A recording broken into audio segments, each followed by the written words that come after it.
하나님, 우리의 간절한 기도 반드시 응답하여 주시기를 소원하며 예수님의 이름으로 기도드립니다. 아멘. 네, 말씀 보도록 하겠습니다. 요한복음 11장입니다.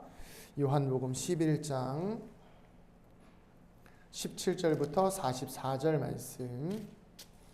요한복음 11장 17절부터 44절 말씀. 조금 길지만 함께 교독하시겠습니다. 제가 먼저 읽겠습니다. 예수 와서 보시니 나사로가 무덤에 있은지 이미 나흘이라.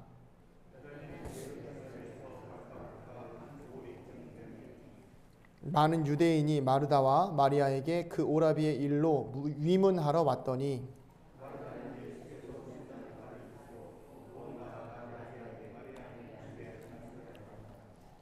마르다가 예수께 여짜오되 주께서 여기 계셨더라면 내 오라버니가 죽지 아니하였겠나이다.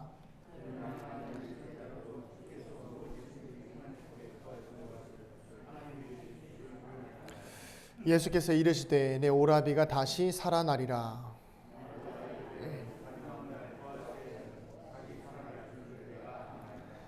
예수께서 이르시되 나는 부활이요 생명이니 나를 믿는 자는 죽어도 살겠고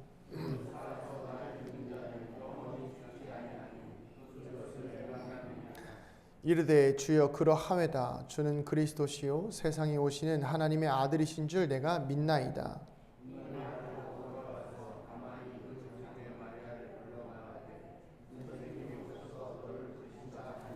마리아가 이 말을 듣고 급히 일어나 예수께 나아가매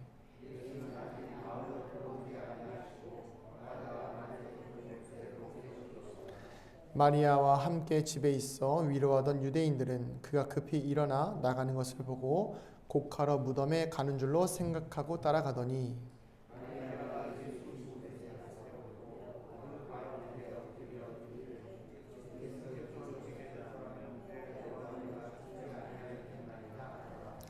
예수께서 그가 우는 것과 또 함께 온 유대인들이 우는 것을 보시고 심령의 비통히 여기시고 불쌍히 여기사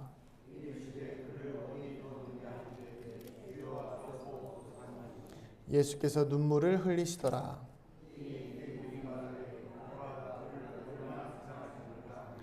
그중 어떤 이는 말하되 맹인의 눈을 뜨게 한 이 사람이 그 사람은 죽지 않게 할 수 없었더냐 하더라.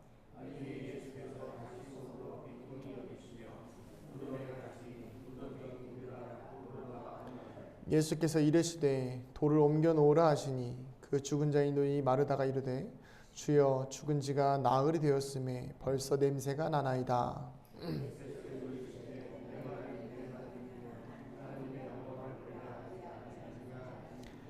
돌을 옮겨 놓으니 예수께서 눈을 들어 우러러 보시고 이르시되 아버지여 내 말을 들으신 것을 감사하나이다.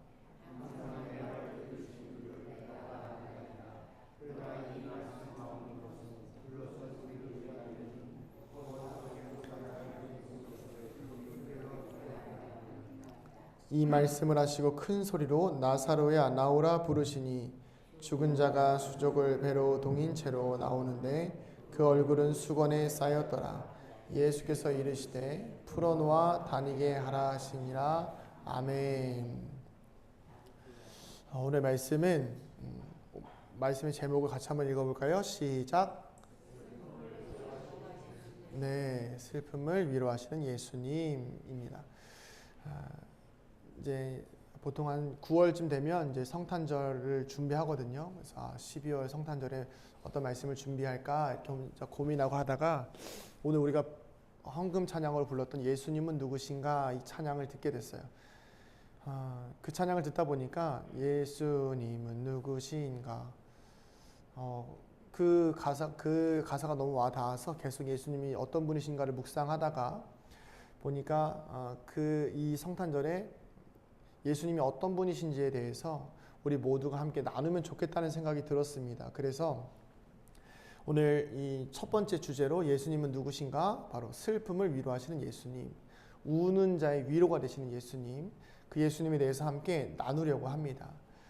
대림절 첫 번째 주일에 그 예수님의 슬픔을 위로하시는 그 사랑을 우리가 함께 나누기를 소원합니다. 제가 지금 목소리가 조금 낮죠? 네, 뭐 기분이 나쁜 거 전혀 아닙니다.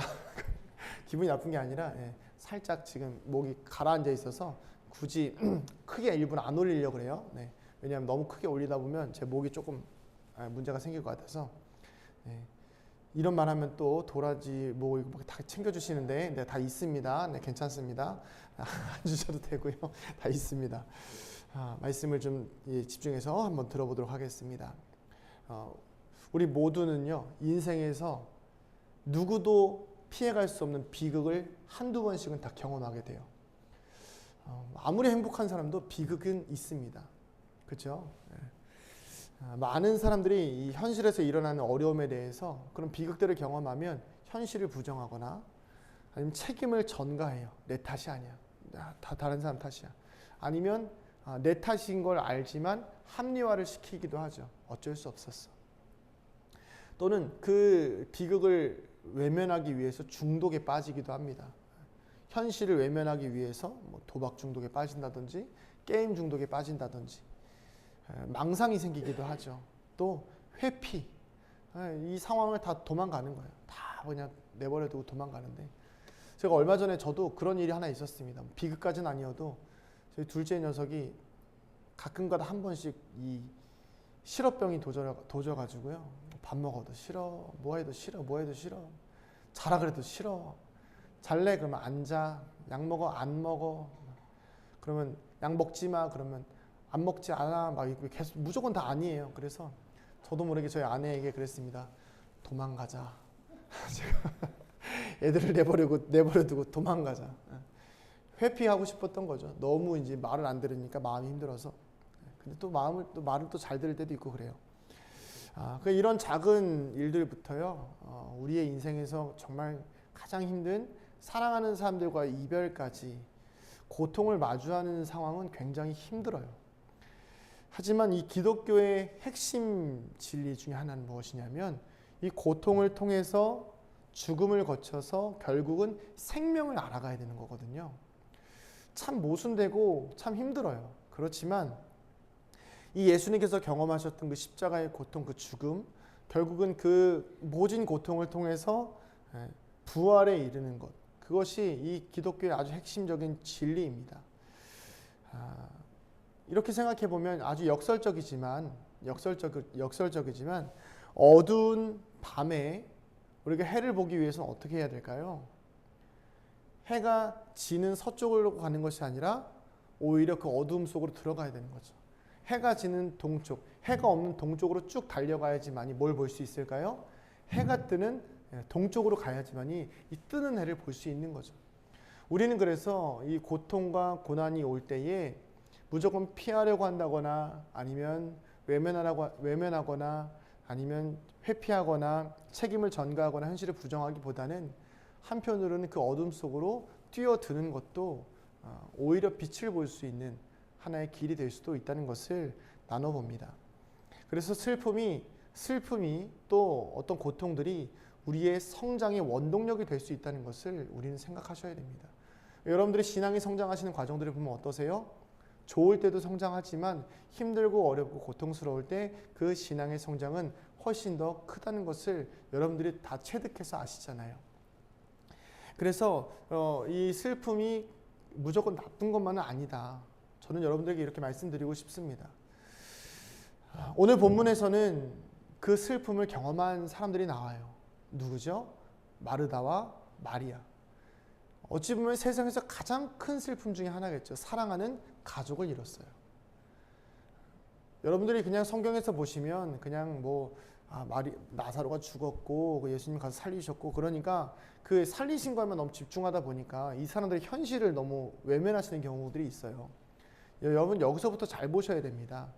왜 그러냐면 이렇게 한번 예를 들어 볼까요? 여러분들의 가족 중에 누군가가 지금 생명을 잃었다고 생각해 보세요. 그냥 믿음으로 부활할 거야, 살아날 거야 이렇게 생각하실 수 있습니까? 안 되죠. 당장 저도 만약에 저희 어머니나 저희 형이 생명을 달리했다고 하면 제가 여기서 예배 드릴 수 있을까요? 쉽지 않을 것 같아요. 눈물을 흘리지 않을까요? 뭐 여길 지킨다고 해도 아무 말도 못하지 않을까요? 사랑하는 형제를 잃게 되었으니 그 상실감은 얼마나 컸을 것이며, 그리고 이 자신들에게 찾아오는 그 원인 모를 죄책감과, 그리고 그 형제와의 살아왔던 그 시간들에 쌓였던 추억들이 얼마나 그들의 마음을 힘들게 했을까요?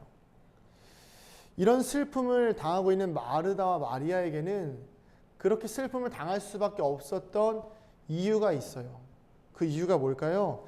21절과 32절에 나와 있습니다. 같이 한번 읽어보겠습니다. 21절입니다. 21절입니다. 시작. 마르다가 예수께 여짜오되 주께서 여기 계셨더라면 내 오라버니가 죽지 아니하였겠나이다. 아멘. 32절 한번 읽어볼까요? 32절입니다. 시작. 마리아가 예수 계신 곳에 가서 배웠고 그 발 앞에 엎드려 이르되 주께서 여기 계셨더라면 내 오라버니가 죽지 아니하였겠나이다 하더라. 아멘. 이 두 자매의 반응은 동일합니다. 슬픔을 당하는 이유가 뭐다? 예수님이 그 자리에 없었기 때문이다. 여러분, 이걸 어떻게 보시나요?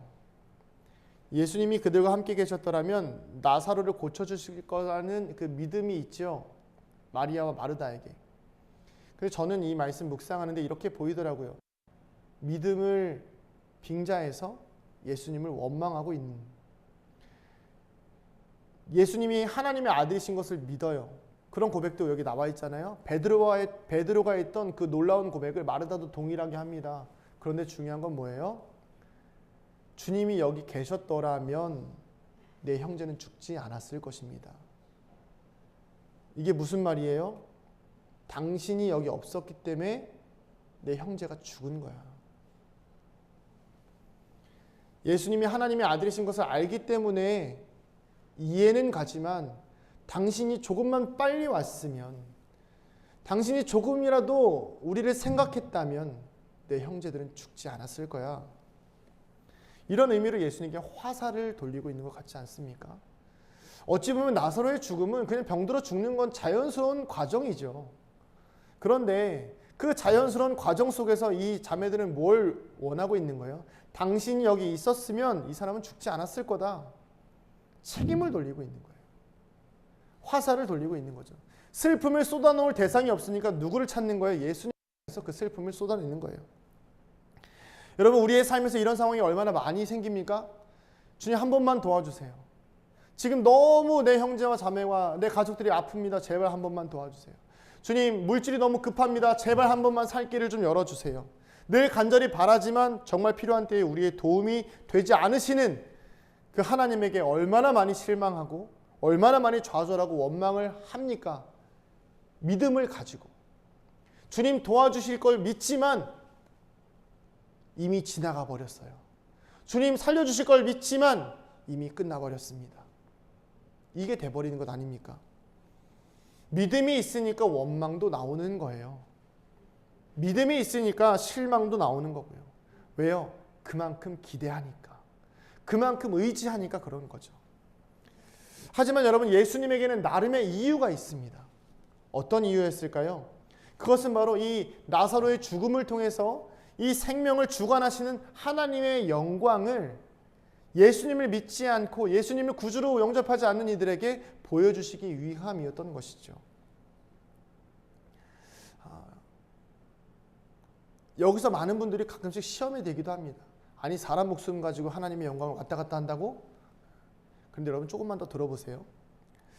이러한 고난을 상징하는 대표적인 인물이 구약 성경에도 한 명이 나오죠. 누구죠? 이름이 하나예요. 욥이 마르다와 마리아보다 더하면 더했지 덜하지 않죠. 가족이 다 죽습니다. 뭐 형제가 죽은 것도 그렇지만 자기 자식들이 다 죽어요. 얼마나 힘들었을까요? 재산도 다 잃어버립니다. 병에 걸려요. 아내는 저주하고 떠나버려요.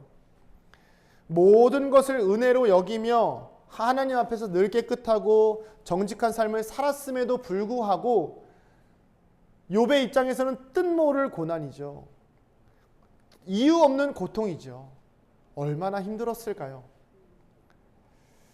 우리의 삶의 고난에는 하나님의 뜻을 알아가는 이런 시간들이 있습니다. 우리는 보통 슬픔이 찾아오고 절망이 찾아올수록 이런 과정을 뭐라고 이야기하죠? 믿음으로 이겨내라고 이야기합니다. 제가 장례식장에서 가장 많이 듣기 힘든 말 중에 하나가 뭐냐면 믿음으로 이겨내셔야죠. 이거예요.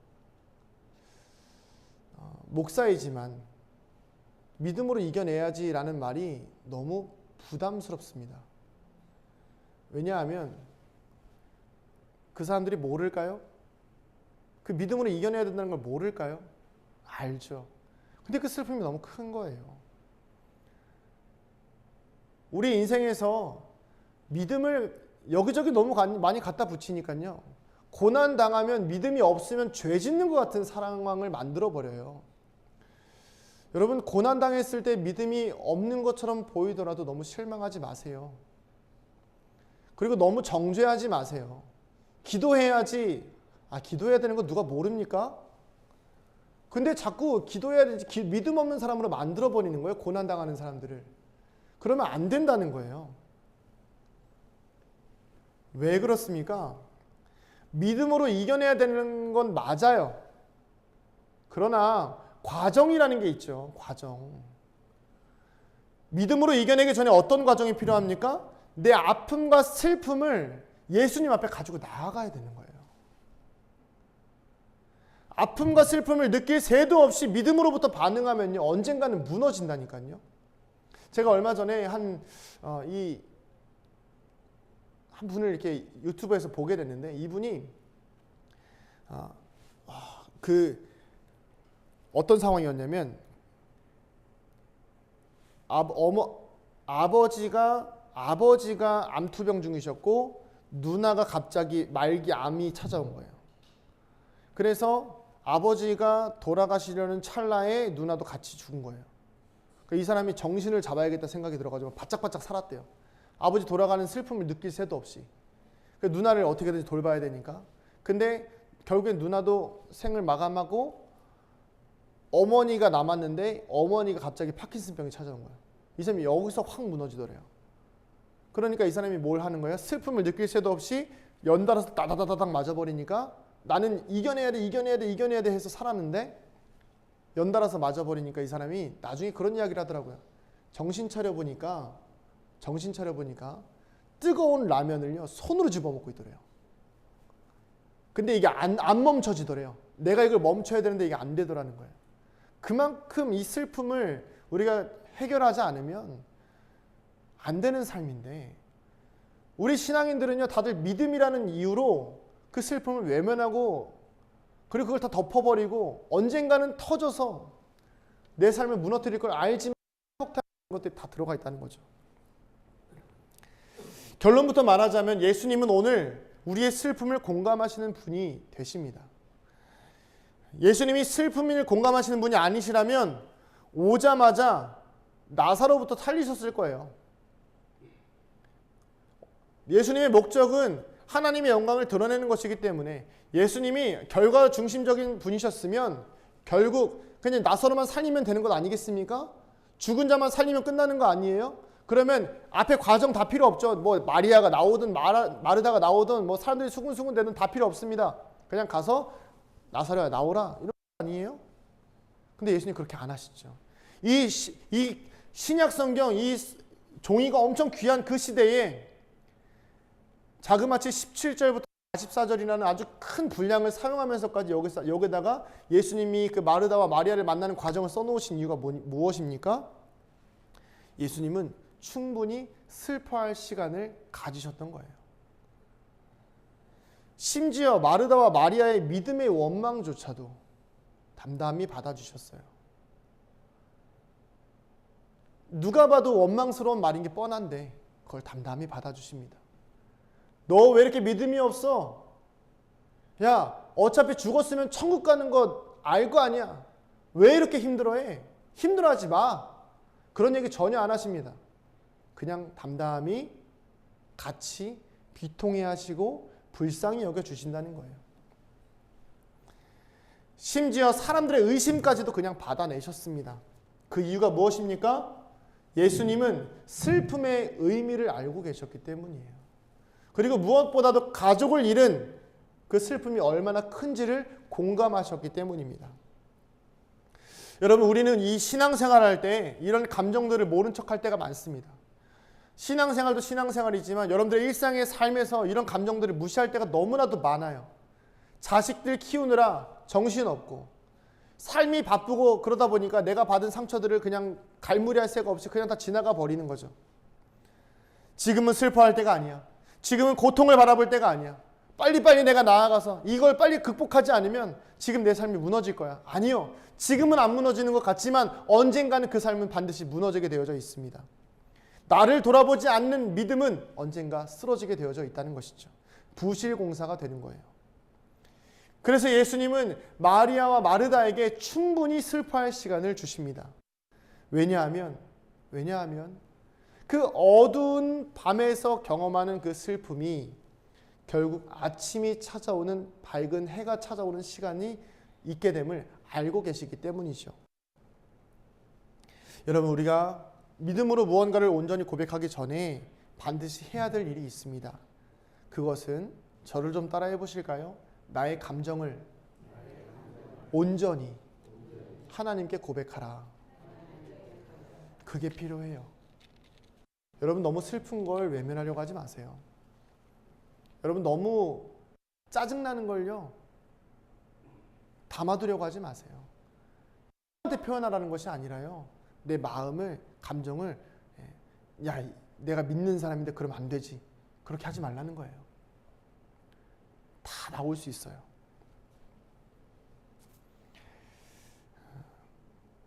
가끔씩 의미 없는 위로를 건네는 사람들이 있죠. 그런 위로는 전혀 도움되지 않습니다. 현실적인 조언을 하는 사람들도 있죠. 야, 힘든 거 알아. 야, 그래. 근데 지금 정신 차려야 돼. 정신 차려야 돼. 물론 상대방을 걱정하는 말도 됩니다. 하지만 고통을 당하고 있는 이들에게, 고통을 당하고 있는 우리에게 가장 큰 위로가 무엇일까요?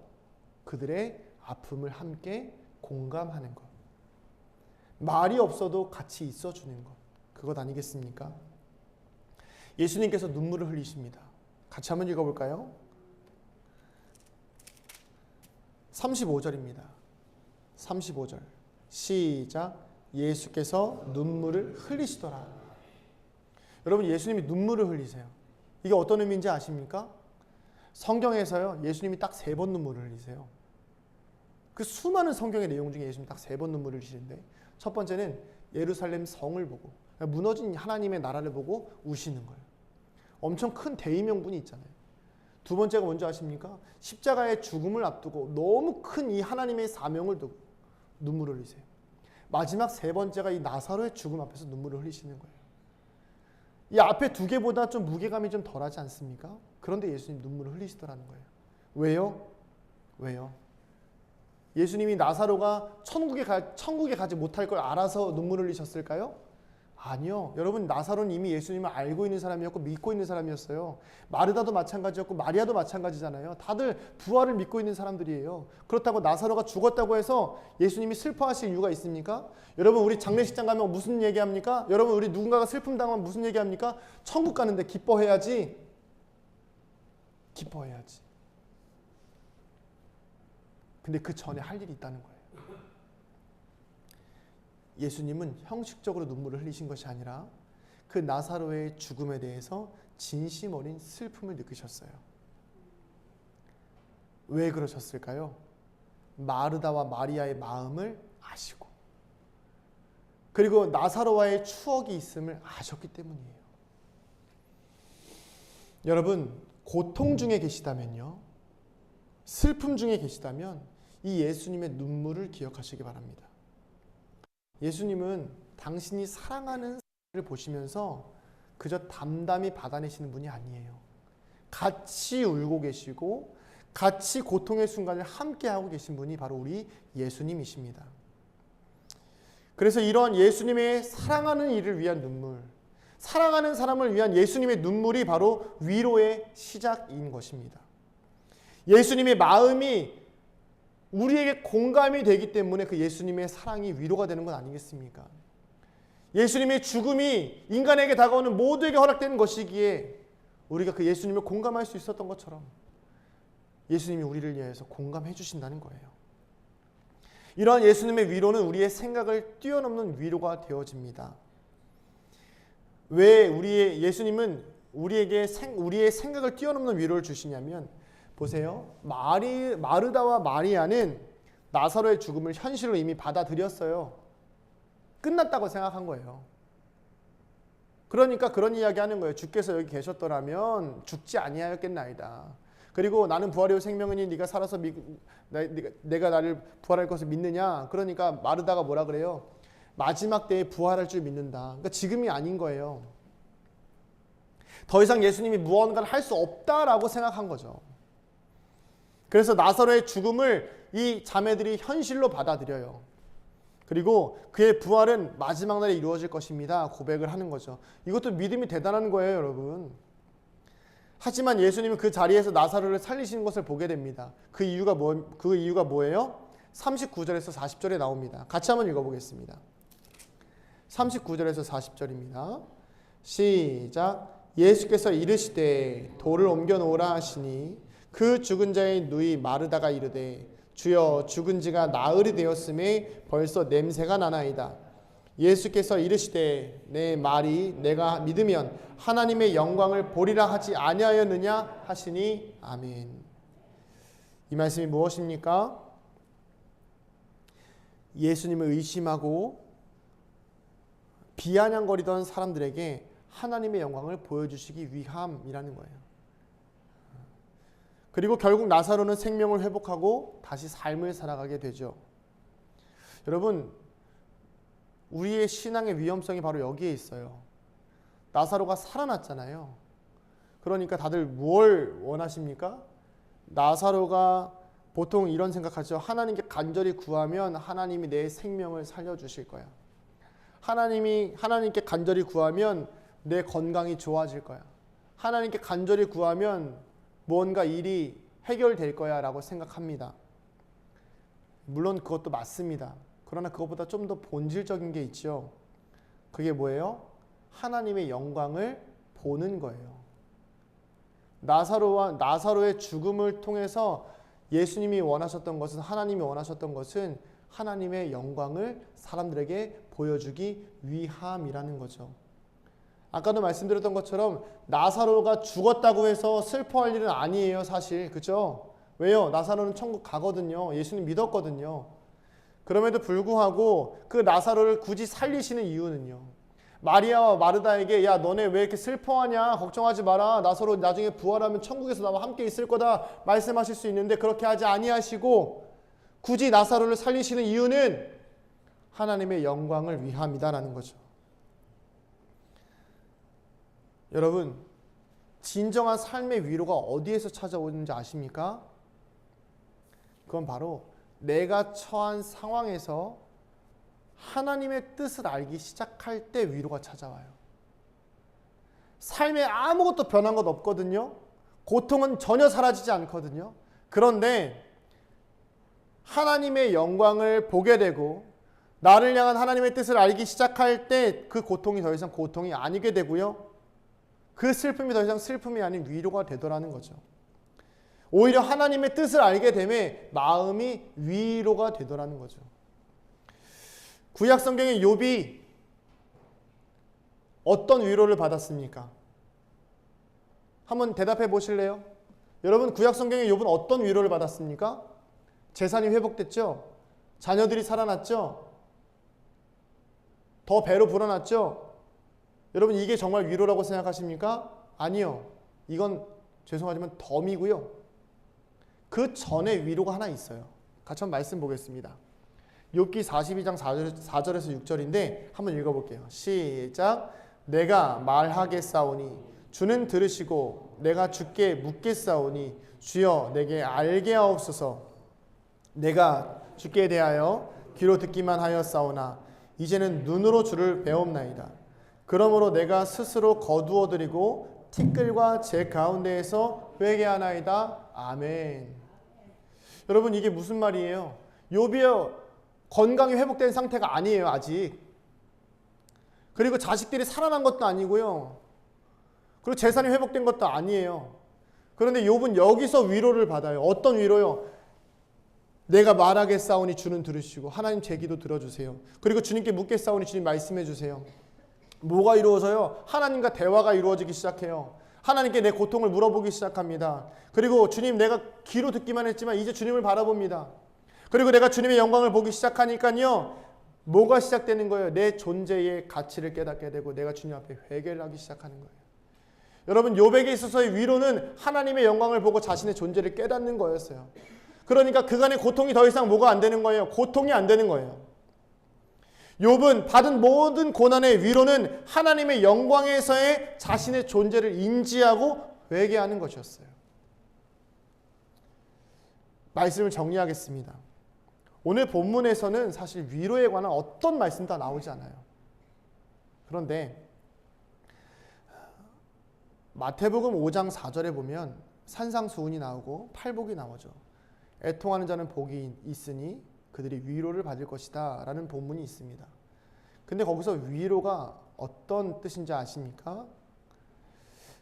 파라칼레오라는 단어인데 파라는 가까이예요. 칼레오는 부르다입니다.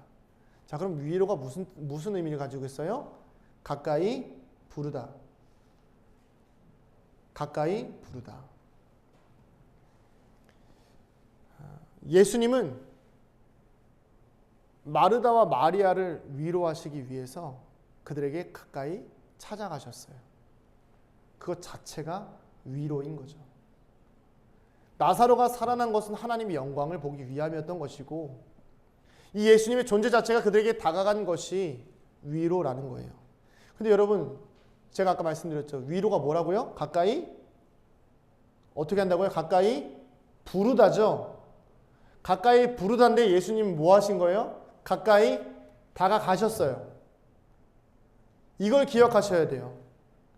예수님은 단순하게 우리가 주님께 나아가서 우리가 주님께 받는 위로만을 원하시는 것이 아니라 예수님은 우리를 너무 사랑하시고 우리의 슬픔을 깊이 이해하셔서 직접 찾아오시는 거예요. 그래서 우리를 위로해 주시고 우리와 함께 하시고 우리의 고난과 아픔을 함께 감당해 주시는 거예요. 오죽했으면 우리를 위해서 십자가에 달려 죽으셨겠습니까? 그 높은 하늘에서 이 땅에 내려오셔가지고 직접 찾아와 주셔서 위로를 해주신다는 거죠.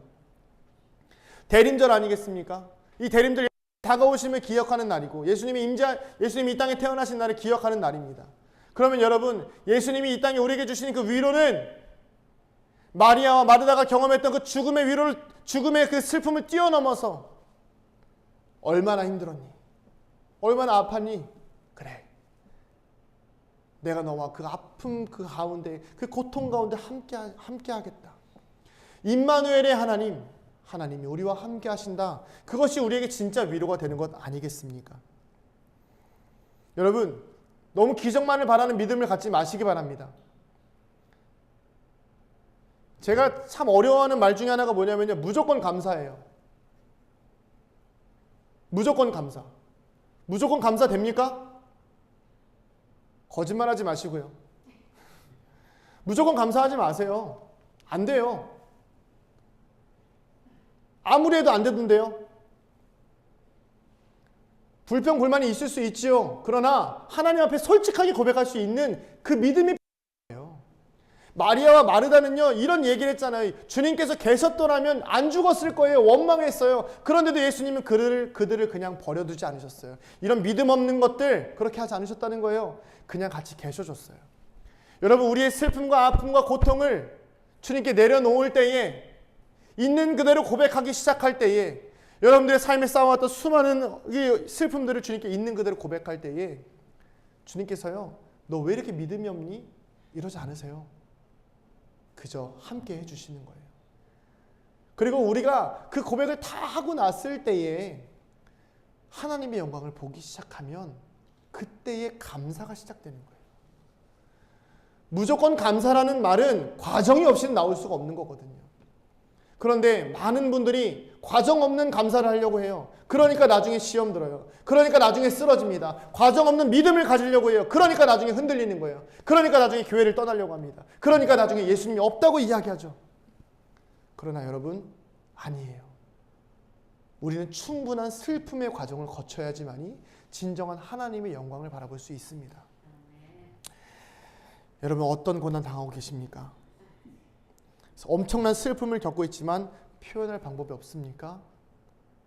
근데 여러분, 지금 그 슬픔, 그 아픔, 그 고통, 지금 함께 예수님께서 슬퍼하고 계시고 함께 그 고난의 고통 가운데 같이 계셔주세요. 그게 바로 위로입니다.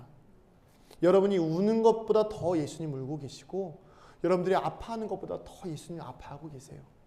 그게 위로예요. 예수님은 우리를 홀로 두지 않으십니다.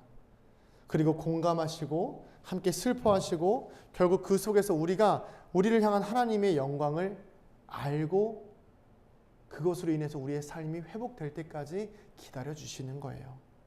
우리의 삶을 인도해 주시는 것입니다.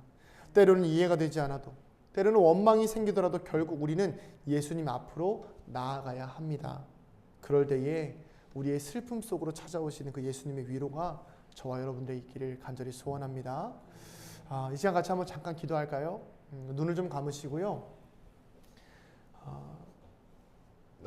누구에게도 말하지 못했던 슬픔과 원망과 고통들이 있을 수 있어요. 고백하시면 됩니다. 주님, 너무 힘들었습니다. 주님, 너무 괴로웠습니다. 그걸 얘기하는 게 믿음이 없는 게 아니라 믿음이 있어도 나올 수 있는 게 원망이잖아요. 근데 그 믿음의 원망을 주님도 다 들으신다는 거예요. 그리고 그 속에서 하나님의 영광을 보게 하십니다. 여러분, 어두움 속을 벗어나려고 애쓰지 마시고 그 어두움 속에서 잠잠히 우리를 지키고 보호하시는 하나님의 사랑을 경험하게 되길 소원합니다. 같이 한번 기도하겠습니다. 우리 말씀을 기억하시면서 주님, 내 마음의 힘듦, 내 마음의 고통 있는 그대로 고백하시면서 주님께 나아가겠습니다. 하나님, 슬픔을 위로하시는 그 예수님 앞에 믿음으로 반응한다고 생각하고 슬프지만 슬프지 않은 척하고 위로가 되지 않았지만 위로받은 척하고 아프지만 아프지 않은 척하고 행복하지 않지만 행복한 척하고 믿음이 흔들리지만 믿음이 흔들리지 않는 척을 하는 그런 나의 연약한 모습, 이제는 그냥 다 내려놓고 있는 그대로의 나의 믿음과 있는 그대로의 나의 삶을 주님께 고백합니다. 하나님, 때로는 주님이 많이 원망스럽기도 했습니다. 때로는 주님이 많이 도와주시지 않아서 힘들기도 했습니다. 밉기도 했고요. 속상하기도 했습니다. 그런데 주님, 그런데 그 모든 과정을 통해서 결국 하나님의 영광이 나의 삶을 통해서 드러난다면, 그리고 나를 그 고통과 고난을 통해서 내가 깨닫고자 하는 하나님의 뜻을 보여주시기를 원한다면 그 과정이 결국 나에게 위로가 되고, 그래서 내가 이 고통을 당했구나. 그래서 나에게 이런 아픔이 있었구나. 그래서 나에게 이런 힘듦의 시간이 있었구나.